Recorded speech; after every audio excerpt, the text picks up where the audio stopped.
Hoy vamos a recibir el café negro al poeta, escritor y crítico uruguayo Alfredo Fresia. Muchos lo califican de poeta monumental. Es uno de los grandes de América Latina y es uruguayo. Uno de sus libros que son fuente de reflexión es Ciudad de Papel, donde son crónicas de viajes, los viajes de Fresia por San Pablo, París, Praga, México, el Amazonas, Columbus, Cincinnati, Montevideo, General Flores, la calle Rondó. De todo eso tratan las crónicas y de todas ellas vamos a hablar en Café Negro con Alfredo Fresia.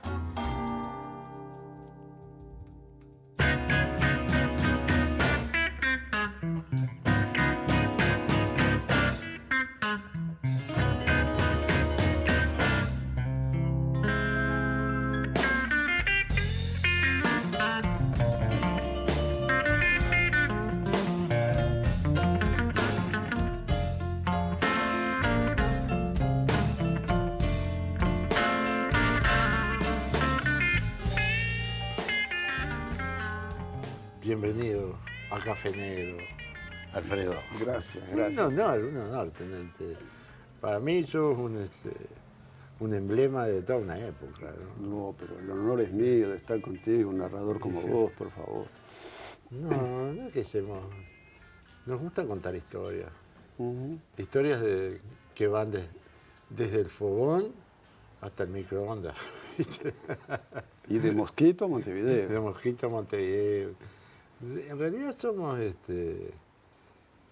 cuando uno busca un espacio físico para desarrollar las historias, una geografía, cuando no se la tiene, si a mí me preguntás de dónde soy, nunca me cuesta mucho decir de dónde soy porque éramos trashumantes. Entonces uno va juntando los retazos de los lugares como vos juntás las crónicas de viajes, Sí, ¿no? claro.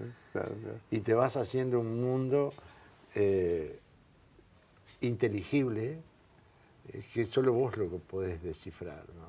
Sí, pero en cambio yo ya, si es preciso buscar mi identidad, te voy a decir, soy montevideano. Y si vos vas a ver en las crónicas de Ciudad de Papel, hay un hilo conductor que es una mirada de un tipo que es un montevideano, Exactamente. que puede mirar de Estambul a la Patagonia, pero es montevideano, que nació en la calle Minas, qué sé yo, creció en el Reducto, y de eso no me sacarán nunca. Sí, es lo que sí. me da lo que se llama de identidad. Eso es maravilloso, pero además maravillosamente complejo y rico porque, según veo, te autodefinís como un montevideano que vive en Brasil y da clases en francés. Sí. ¿Eh? Sí, totalmente, sí. Sí, bueno, fui profesor Eso haría las delicias de un psicoanalista. Totalmente, sí. Y Lacan ni te cuento. Sí. No, y además ayer me llamaron, me dice, claro, porque vos sos bilingüe, ¿qué haces con la lengua? Yo dije, no, soy bilingüe desde niño, por el francés, de hecho, soy bilingüe español-francés. Y ahí se me cayó, me dice, vos hablás del portugués, dije yo. Sí, no, sí. Los fresias somos complicados. Nada, en los años, vos sabés muy bien, en los años 50 se estudiaba o inglés o francés. A mí me tocó el francés desde chiquilín y sí. Aprender a Verlaine de memoria, canción de otoño. Sí, les chansons, como les violons de l'automne. De Monquer, Dine Languer, monotone. Exactamente, voilà. Y eso se aprendía y era absolutamente necesario, sí. Después yo hice estudio francés, bueno, después la vida llegó. Pero en esa proto-vida, que es la real vida, que es la de la infancia, Sí, entró en mí por 2 idiomas. Pero hubo un tercero, me esperaba un tercero que era el portugués, que hace casi 40 años que vivo. ¿Pero quién era que decía un poeta brasileño, Mario de Andrade, creo, que decía que Montevideo era súper bien? Sí, es Murilo Mendes. Murilo Mendes, sí, es un poeta brasileño. Él mismo, por así decir, un migrante, porque él vivió buena parte de su vida en Italia, en Roma. Bueno. Y él tiene un poema enigmático, no, se murió hace muchos años. Él tiene un poema enigmático de los años 60, verificarlo después, pero creo que es de 64, que se llama Poliedro. Son poemas en prosa. Yo digo que son poemas, son textos. A mí me parece que algunos son poemas. Hay uno que se llama, en el año 64, creo que sí, que se llama Uruguay. Bueno, y que es el que cito en alguna crónica, ¿no? El Uruguay es un bello país de América del Sur, limitado al norte por Lautréamont, al sur por La Forgue, al este por Supervielle, y el país no tiene oeste. Que es la percepción de un brasileño que dice el Uruguay es una parte de la Argentina. Por favor, porque hay amigos míos que se ríen cuando yo digo, no, yo soy uruguayo. Los uruguayos son... Pero hay una definición también del Uruguay que es, ¿cómo es? Argentina... ¿Cómo es? El territorio brasileño. Es una provincia argentina en territorio brasileño. Es cruel, es cruel. Por favor. Sí. Pero a mí es curiosa esa risa amiga, claro, de amigos brasileños cuando yo digo que no, yo soy uruguayo. Para ellos es igual. Vienen generalmente a Buenos Aires, cruzan la Colonia, van aquí, vuelven a Buenos Aires, se vuelven. Y para ellos es lo obvio, que es una unidad cultural, lingüística, etcétera, lo obvio. Sí. Y que para uno, no, estamos más preocupados con las diferencias. en el río, sí. Claro. Del lado de acá somos uruguayos. Y lo somos, en efecto, pero eso solo nosotros lo sabemos, ¿no? Sí. Hay un amigo, un poeta mexicano que me dice, ¿cómo es? Los uruguayos... No, hay 3 tipos de argentinos. Los de la capital federal, los de las provincias y los uruguayos. Lo que es también es cruel. A mí, te digo la verdad. No, pero los argentinos definen eso a través de un ego patológico, ¿no? como el matrimonio que estaba en Roma y mira la guía telefónica y dice... Vieja, mira la cantidad de argentinos que hay en Roma. Sí, claro. Apellidos, porque nosotros somos la provincia que miramos a la capital, no somos la capital mirada. Sí, Entonces nos preocupa la diferencia de marcar territorios. Claro. Sí, impresionante. Y en nuestro caso, bueno, una nacionalidad. Sí, Alfredo, tú tenés varias etapas de tu vida que son realmente fascinantes, ¿no? En particular la infancia y la adolescencia. Si mal no recuerdo, había también una relación hasta conflictiva con tu papá, ¿no? Sí.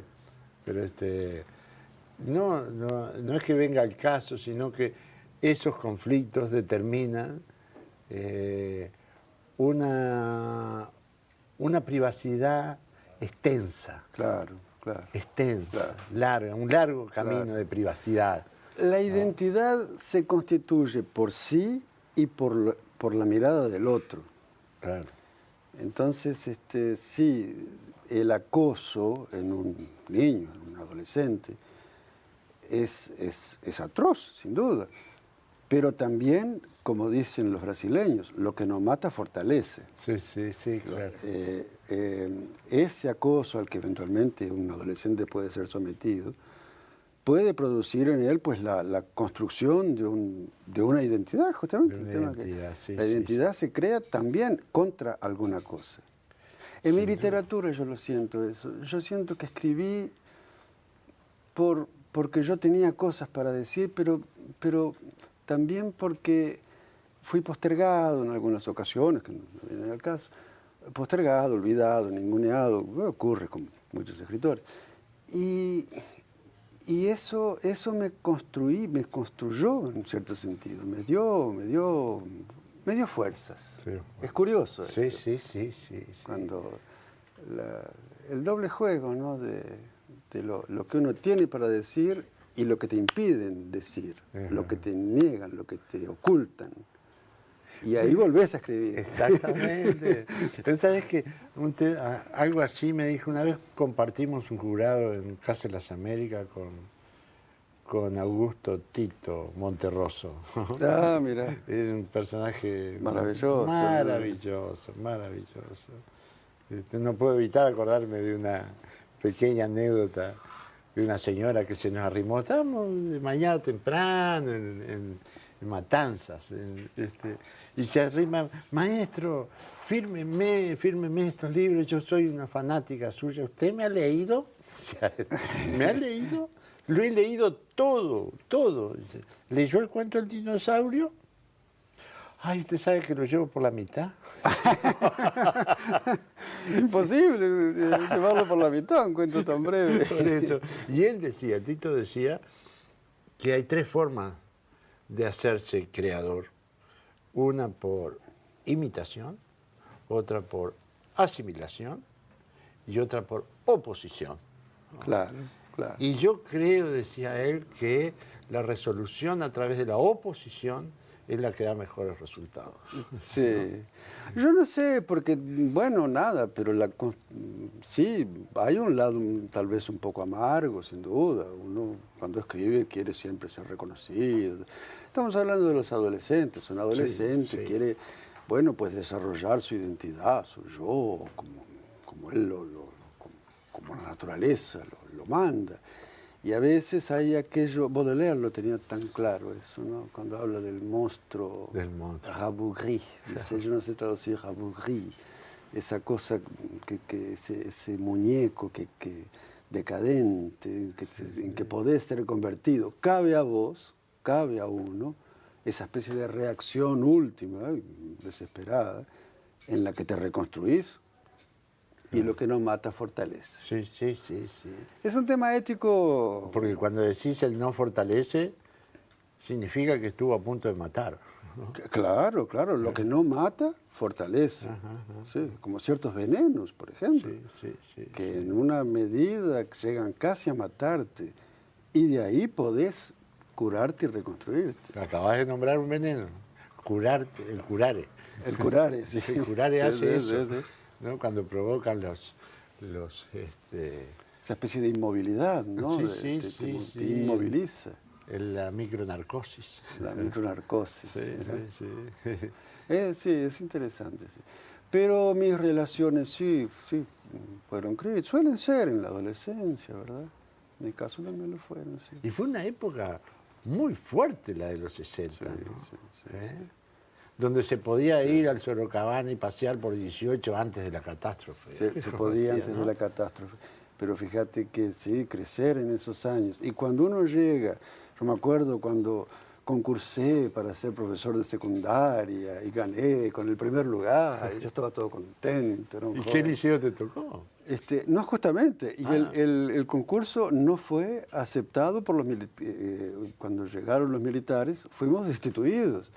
Entonces, bueno, cuando yo... no hay tiempo, ¿tuviste? Tuve varios años para dar clases, en que yo daba clases en el liceo que me mandaran. Generalmente era, bueno, la secretaria de un militar, inmediatamente después del golpe, en el 73. Pero ya antes, en el 70, donde me mandaran. Generalmente me repetían siempre en el Zorrilla, que es lo que hace que tenga alumnos hasta hoy, que han sido alumnos en el Zorrilla, que me escriben. Sí, linda en algunos gente. Colegios privados, en el UDEP. Trabajaba muchísimo. Además, para publicar mi primer libro, tuve en un librito, un poema en realidad, es una plaquette, El esqueleto. El esqueleto azul. Tuve que... El esqueleto azul. El esqueleto azul, sí, un esqueleto azul y otra agonía. Y otra agonía. Y yo pedí que fuera un libro sin ninguna información sobre el autor. Yo digo, qué cosa. En la época yo me imaginaba que un objeto literario no debía mencionar al autor. Tenía que defenderse por sí mismo. Exactamente, sí. Y la biografía debía ser absolutamente ajena. Pero además, bueno, pusieron, sí, Alfredo Fresia, pero que no quería decir absolutamente nada. Sí, sí.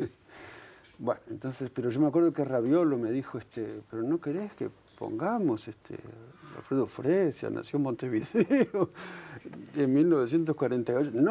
No podía tener nada. Y entonces vos sos contrario a esa postura de que la vida es una perpetua construcción de biografías. No soy contrario, pero en la época yo sí quería hacer del objeto literario un objeto ajeno a la presencia autobiográfica. A la presencia biográfica. Te entiendo. Eran los años 60, yo leía a los franceses que llegaban entonces. En los años 60, Foucault escribe aquella conferencia la muerte del autor. Barthes también, los dos, uno en el 68, otro en el 69, en fin. Pero digo, son los años en que el autor muere. Curiosa muerte del autor vista hoy en tiempos de la autobiografía y de la literatura del yo. El autor no murió. Bueno. Pero, en fin, yo adhería totalmente a la muerte del autor. Claro, mi biografía no interesa. Yo digo, era un Sainte-Beuve llevado, un contra Sainte-Beuve proustiano, pero llevado a una interpretación muy loca que yo hacía. De manera que... Me hiciste acordar ahora que mencionaba en francés a Sartre. Tuvo una polémica con 5 escritores franceses o algo así. Incluso hubo una editorial Álvarez de Buenos Aires que había editado Los escritores contra Sartre.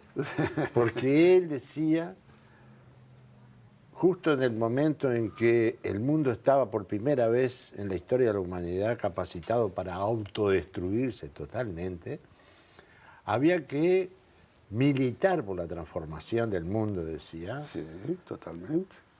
Y dejar de escribir. Y uno de los escritores, sí, es muy fácil decir eso cuando ya ha publicado 26 libros. Buena respuesta, sí. No, pero lo que te quería contar es que en el año 72 para 73, ese librito sale en Banda Oriental en el 73, y yo tenía que pagar la edición. No es como después, que uno lo publica y uno agradece a los dioses. No, había que pagar la edición. Ahí yo llegué, Raviolo me dijo, mire, es tanto. Yo dije, ¿yo qué hago? Yo no tengo plata. Y yo daba clases en Zorrilla, te decía, y la directora era Estercita Cantonet. Ahí yo fui y le dije, Estercita, vos tenés algo de adscripto, de algo para que yo pueda trabajar, además de dar clases en la tarde y en la noche, y de mañana en los privados, otro trabajo que me permitiera pagar lo que yo tenía que pagar para publicar ese librito. Y Estercita me dice, no, dice, yo no tengo nada, tengo una cosa pero no te va a interesar. ¿Qué es? Es de Sereno. Yo dije, ¿cómo no me va a interesar? Bueno, sí, yo me quedo aquí en el liceo. Decimos, sí, te quedas aquí. No me digas. Yo fui sereno del liceo. Sí, señor, yo fui sereno. Durante al final del año 72, los últimos meses del 72 y comienzo del 73. No, es increíble. Y vos sabés que ya había otro que era sereno, que si no me equivoco se llamaba Blanco y cantaba boleros. Y bueno, llegábamos, y él cantaba boleros, yo tenía que dar 2 vueltas. Era la época de la JUP, que tiraban bombas. Y fuera el temor de que tirasen una bomba, fuera eso, era solo oír los boleros que el otro cantaba y esperar la madrugada, que es una experiencia, bueno, no tan frecuente y muy linda. Cuando uno es joven, a partir de las 4, esa hora de nadie que empieza... Sí. Y bueno, esto lo hice varios meses hasta que junté el dinero necesario y se lo llevé a la Banda Oriental y publicaron mi librito que salió un mes antes del golpe, amigo mío. No me digas. Sí, yo nunca tuve mucha suerte, sí.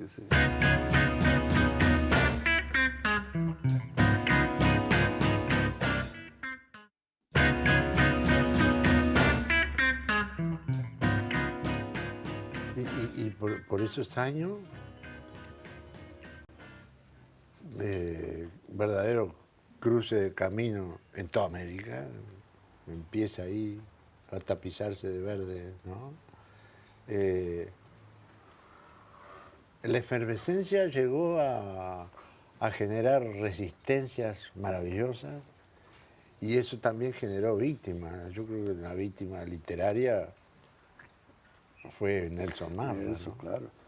Nelson ¿Lo conociste a Nelson Marra? Sí, mucho, ¿no? fue su amigo hasta el fin de su vida, en Madrid. Nelson fue el único escritor uruguayo preso por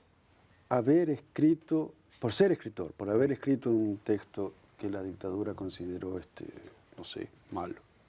Yo me acuerdo de ese cuento. El guardaespaldas, ¿no? Sí. Que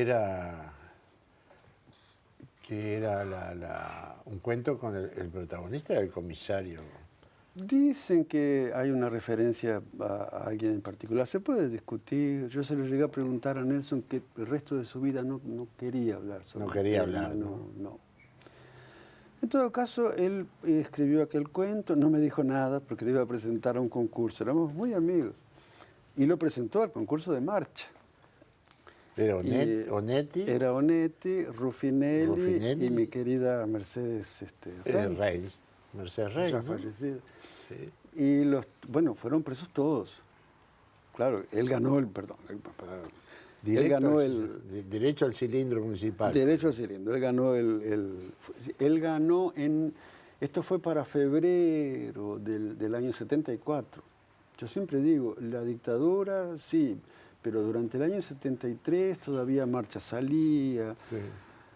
En fin, digo, todo se cerró en el 74 y realmente fue a partir con el guardaespaldas se cerró marcha. Sí, con marcha, sí. Cuando marcha acaba, se cerró marcha. Y Nelson, Mercedes fue al cilindro, Onetti también. Felizmente Ruffinelli estaba en la Argentina, de ahí acabó yendo a Estados Unidos, en fin. Después Mercedes y Onetti salieron, bueno. Mercedes se enfermó en la época. Y Nelson, Nelson fue muy torturado y tuvo... sufrió mucho. Mucho. Fueron muchos años de prisión y la tortura fue atroz, sí. Nelson. Llegué a conocer a un policía. Él escribió un libro también sobre Vietnam, si mal no recuerdo. ¿Sobre? Vietnam. No, sí, es un libro de cuentos que se llama Vietnam se divierte. Vietnam se divierte. Bien de los 60. ¿No? Incluso Vietnam me acuerdo de la tapa, que es una lata de refresco de Pepsi o de Coca-Cola achatada, aplastada. Era de los 60, era Enarca. Enarca. No me acuerdo, ¿ves? Es simple verificarlo. ¿Enarca o en Alfa? O en Alfa, sí, yo no sé ahora. Sí. Vietnam se divierte. Sí, bueno, y nada, ahí éramos muy amigos, Nelson y yo. Trabajábamos juntos en un privado, además, que era el UDEP, Instituto Uruguayo de Estudios Preparatorios. Era por ahí, no me acuerdo, ahora si era Soriano, Uruguay, no me acuerdo. Uruguay no, Soriano, o si era ya un poco más Maldonado, no me acuerdo. Y bueno, nada, me acuerdo que llegó su mujer en la época, que era Ketty Corredera. Ketty Corredera, sí. Y era un día de exámenes, era febrero, claro. Y me dice, Nelson se fue corriendo a un balneario, no sé qué balneario era, no me acuerdo, porque están atrás de él. Yo dije, bueno, pero, ¿qué? Sí, y cuando de tarde, claro, lo agarraron, pobre Nelson, no sabía nada de nada. Y fue preso, fue fea la cosa. Sí. Y bueno, y yo pienso que él fue bastante abandonado, se sentía abandonado, pero lo abandonaron realmente. Sí. Era difícil ir a verlo. Yo iba a la cárcel de Punta Carretas. Lo abandonaron en el sentido que había escritores, que me interesa ahora, que eran sus amigos y que jamás se preocuparon en mandarle una carta a la cárcel. Inclusive porque era peligroso. Abramos una explicación también, ¿no es así? Y él se sintió profundamente abandonado. De manera que íbamos todos los sábados, íbamos su mujer, Ketty Corredera, que después también se refugió en Europa, bueno, después volvió, se murió, era directora de un liceo en los 80 y supe que murió. Por lo que entendí, murió en el liceo, fue una muerte repentina. En fin, y Nelson, bueno, íbamos y nada, llevaba las cartas, tuve muchas cartas, muchos años aquellas cartas con el sello de la censura. Censurado. Y después las tiré, y me parece, no sé si hice bien, no sé. No, son documentos, sí. Son documentos. Después los años pasaron, nos vimos en Madrid varias veces, y después él vino a Montevideo, y yo le digo, bueno, vos no vas a ir, no vas a querer ver el shopping center de Punta Carretas. Me dijo, no, mira, yo prefiero ver aquello hecho en un shopping center y que no sea la cárcel que fue. Clarísimo. Respuesta bellísima. Realmente tiene toda la razón. Sí. Me parece muy lindo esto de recordar a Nelson Marra, porque es hora de hacerles pequeños homenajes. ¿Cómo no? ¿Cómo no? Que al mismo tiempo, cuando se acumulan, porque todo el mundo recuerda, se convierten en grandes homenajes. ¿Cómo no? ¿Cómo no? Además, me gustó mucho leer mucho Ciudad de Papel, las crónicas en movimiento, ¿no?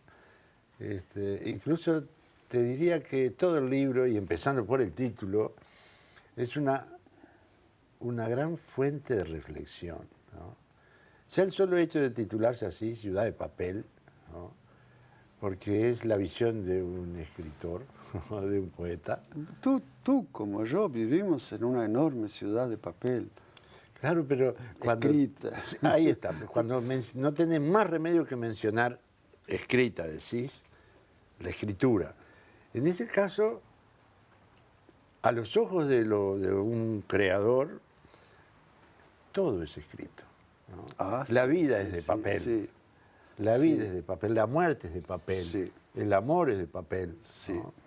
Si nos estamos refiriendo a que todo es cognoscible a través de la escritura, todo es justamente, cuando yo te hablaba de mi actitud frente a lo biográfico, cuando era jovencito, y que ha cambiado, yo ahora incluyo a la vida en la obra. Yo pienso que se escribe también en la vida, sí. La vida escribe. La vida escribe. La vida escribe. Clarísimo. Sí, efectivamente. Efectivamente. En los episodios, Nelson, por ejemplo, su biografía escribe. Mi biografía, la vida escribe. La vida pasa por el papel, la letra sobre el papel. Pero cuando pasa por el discurso oral, por ejemplo, que estamos teniendo.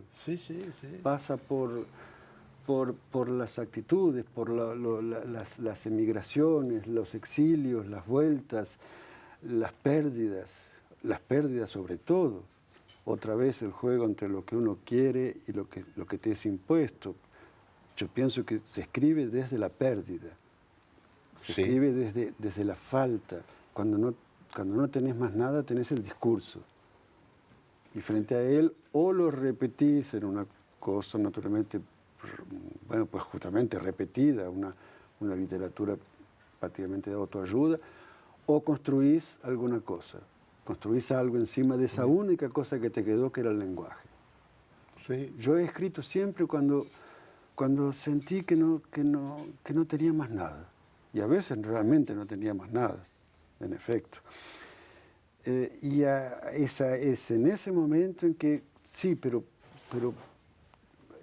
hay algo que me viene, que tiene que ser dicho. Marosa decía que emana, hay algo que emana en mí. Bueno, pues es lo único que tengo, lo voy a escribir. Y bueno, de ahí la escritura no es cruel y éticamente plantea un problema interesante. La literatura no nace en la felicidad. Se puede escribir poemas sobre la felicidad, pero fíjate que los poemas sobre el amor son los menos. Los más son los poemas sobre el desamor, por ejemplo. Acordate que en toda la literatura occidental las historias de amor siempre acaban mal. Pensá en Tristán y Isolda. Justamente Úrsula Jacobs escribió las historias tristes Está todo dicho. Todas las historias que terminan mal. Romeo y Julieta, digo, desde los griegos, desde la tragedia, bueno, no hablemos. Las historias de amor que importan en la literatura y que nos traen un mundo, o nos llevan a un mundo, son historias de desamor, historias fracasadas. Es difícil. Hay algunos poemas de amor felices, los hay, exultantes, los hay, pero son los menos. Sí.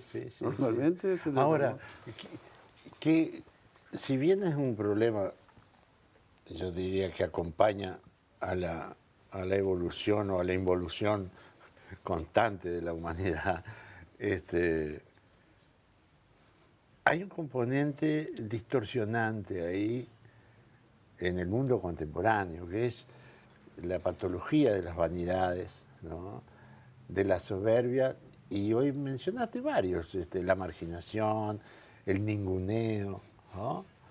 Todo eso es una cáscara que pretende proteger o cubrir o encubrir la creación de un modo muy enfermizo, sí, que lastima a los seres humanos, ¿no? Pero no la encubrimos mucho. Sí, pero como decís tú, la poesía, generar poesía es el último acto de resistencia.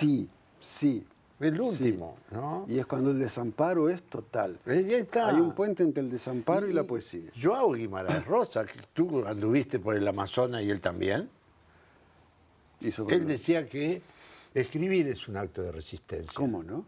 ¿Cómo no? Y de sobrevivencia. De sobrevivencia. Y él en 3 palabras decía, lo definía la literatura o el acto de escribir. Escribir es resistir. Sí. ¿No? Es resistir. Y agregaba la frase del Jagunzo en Gran Sertón, vivir es peligroso. Vivir es peligroso, ¿no? Sí, la frase exacta de Riobaldo es viver es muy peligroso. Que es una frase que hermosísima, claro. Bellísima. ¿Sabés que la encontré mucho antes de Gran Sertón, es del 56? La encontré en los diarios de Julien Green. Aquel francesito. Perdón. Un día me encuentro con el viejito de Julien Green, que es así. En Nice, sí, probablemente en Nice. En París. París. ¿Sabés qué fue? Vivía en Nice. Fue a buscar unas tarjetitas de visita, chiquitito, insignificante. Yo había leído Los laberintos, ¿cómo se llama? Los subterráneos de la tierra, o las entrañas de la tierra. Era una historia de mineros en Alsacia, Lorena, por ahí, esa región. Sí, él iba mucho a todo lado nórdico. No sé, jamás me hubiera acordado de él si no... Pues bien, sí, es curioso recordar a Julien Green, sí, solo nosotros dos. Pues bien, Green pero fíjate vos, que yo un día, curioso, estaba mirando un journal de este hombre, de Green, de los años, que precedía, y me fijé muy bien, precedía de los 30, no me acuerdo, los 40, precedía Gran Sertón, donde está la frase exacta, vivre est dangereux. Vivir es peligroso. Sí. Y en Gran Sertón, Riobaldo dice, viver es muy peligroso. Es muy peligroso. Él le puso el muy.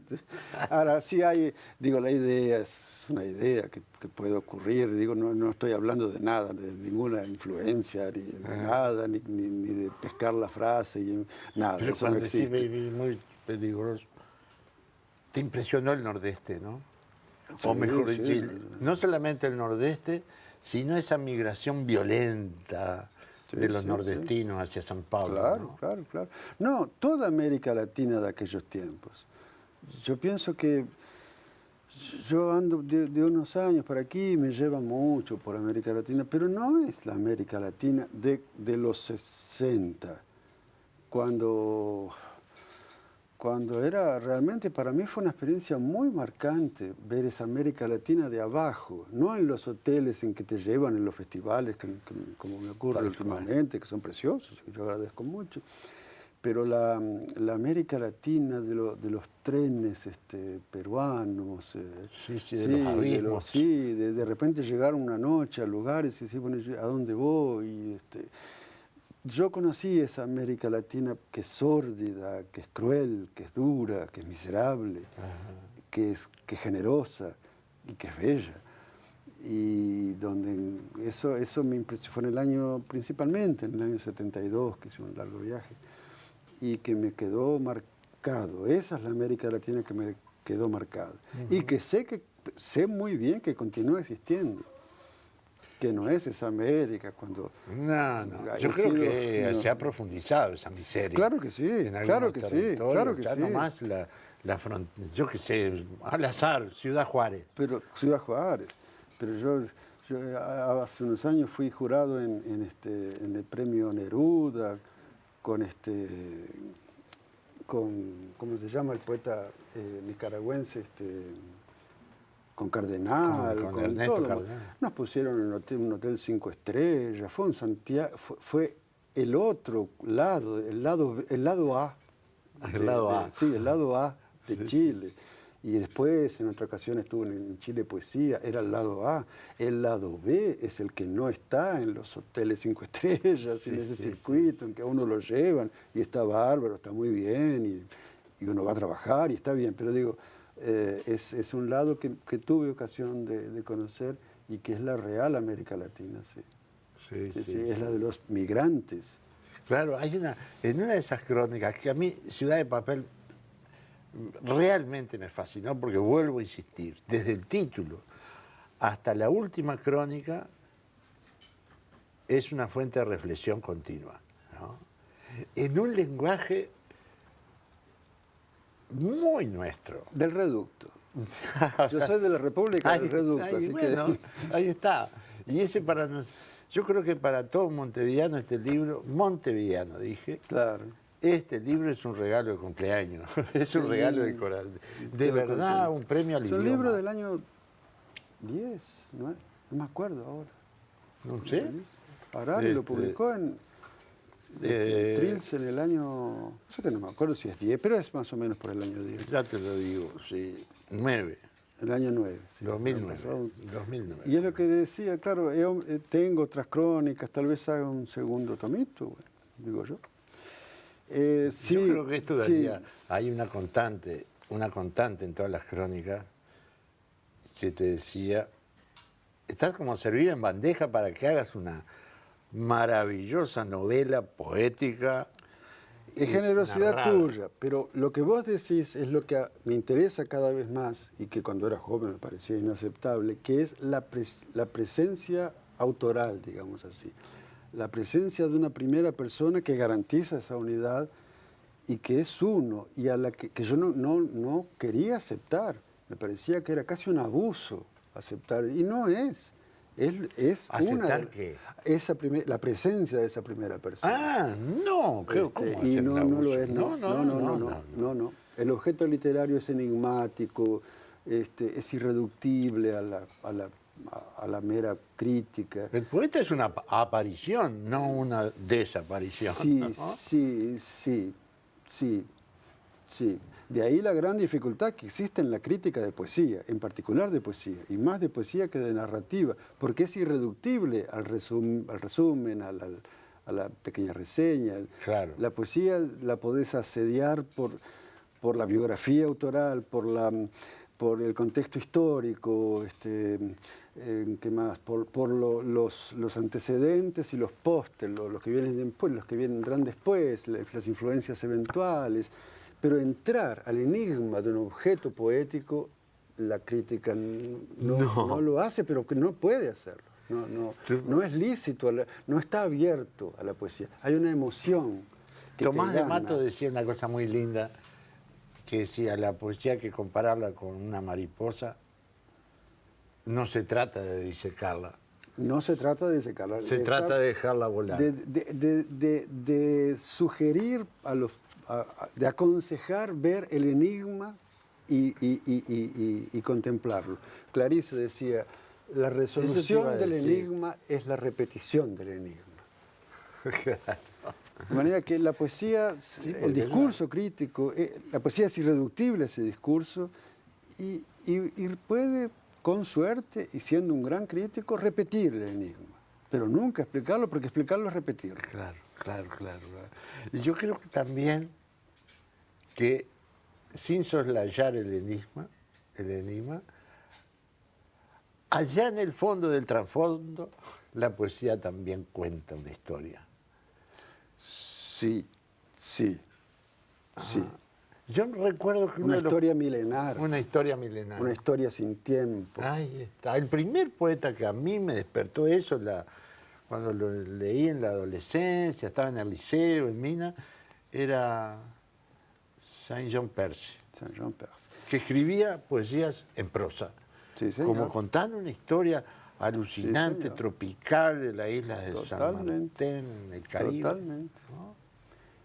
Y en cuanto a la ciudad de papel, yo tengo la teoría de que todos los migrantes, los que conocieron el exilio, vuelven al tema de la ciudad. Y trabajan siempre el tema de la ciudad. Te explico. ¿Te acordás del poema sucio de mi amigo Ferreira Goulart? Sí, sí, sí, sí. Bueno, lo escribió en Buenos Aires en el exilio. Y el tema es la ciudad, su ciudad natal, San Luis del Marañón. En mí hay una que tuve que irme en un momento, tuve que irme del país, bueno, y hay un permanente, el tema montevideano es permanente en mis poemas, de una punta a la otra, en los temas más diversos, pero aparece Montevideo. Y si vos te fijás y vas al mito prístino primero, vas a encontrar que Adán es el primer condenado, pero el primer desterrado, si querés. Pero el primer exiliado es Caín. Es Caín. Caín comete el crimen y a él lo condenan, Yahvé lo condena a errar por el mundo. Perdón. Escribí una serie de cuentos con el mismo personaje que se llama Vagabundo y Errante. Vagabundo y has matado a tu hermano. Todo dicho. Vagabundo y errante serás en la tierra. Exactamente. ¿No? Exactamente. ¿Y cuál es la profesión que Caín tendrá errando por el mundo? Será constructor de ciudades. Exactamente. Creo que es algo que, además del anacronismo, el anacronismo hermoso de construir ciudades en un mundo que una de las pinturas más hermosas que haces y dura, cruel, de San Pablo, es descubrir después de tantos años que San Pablo no es por supuesto, son varias San Pablos superpuestas. Y desde los años 60 hasta hoy, yo creo que te has encontrado con varios Montevideos, uno encima del otro. Sí. Hasta embellecerse y bastardearse. Sí. El Montevideo de la memoria, el Montevideo real. Claro que sí. Alfredo, estaría 5 horas conversando. Horas. Realmente es una charla, es un café negro, el mejor café negro que me han servido últimamente. Te lo agradezco muchísimo. Un placer de todo corazón. Espero que, tenga alguna utilidad para nuestros oyentes.